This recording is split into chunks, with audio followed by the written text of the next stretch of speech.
मुंबईत मोर्चा निघालेला आहे राज ठाकरेजींचा आणि उद्धव ठाकरेजींचा. मला एवढंच विचारायचं आहे की आज तुम्ही जे म्हणतात की मतांची चोरी केली, लोकसभामध्ये जेव्हा लोकांचे पराभव झाले तेव्हा तुम्हीच तुमचे शब्द आहे की लोकशाही जिवंत आहे, आणि विधानसभा तुम्ही पराभूत झाले तेव्हा तुम्ही म्हणतात की लोकशाहीची हत्या झाली.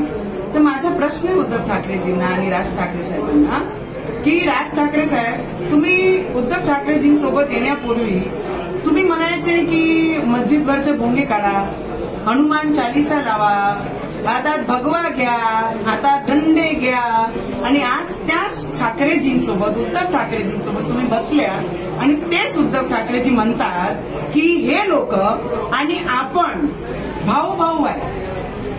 आणि पहिले तुमची विचार काय होती आणि आता काय विचार आहे? फक्त एकच विचार आहे की दुकानदार उघडे राहावा. त्याच्याकरिता तुम्ही दोघं भाऊ एक आलेले आहे. आम्हाला सगळ्यांना आनंद आहे भाऊ म्हणून, एक परिवार म्हणून की तुम्ही सोबत आले.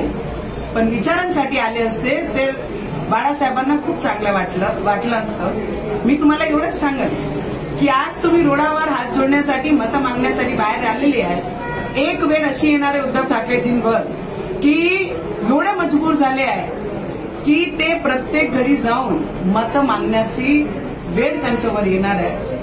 तर मी एवढंच म्हणेन पूर्ण महाराष्ट्राची जनताला की ठाकरेजींचं सगळ्यांनी पाहिलेलं आहे गेल्या किती वर्षापासून टोमणे मारण्यासाठी ते काम करतात आणि फक्त दुकानदारी चालू राहावे याच्याकरिता आजचा हा मोर्चा आहे. आणि त्याच्यात सगळ्यात मोठा प्रतीक तोच आज दिसत आहे की यांना लोकांचे प्रगतीसोबत काहीच घेणं देणार नाही. यांना यांच्या राजकारणाची दुकानात कशी चालू राहील फक्त त्याच्यासाठी आजचा मोर्चा आहे.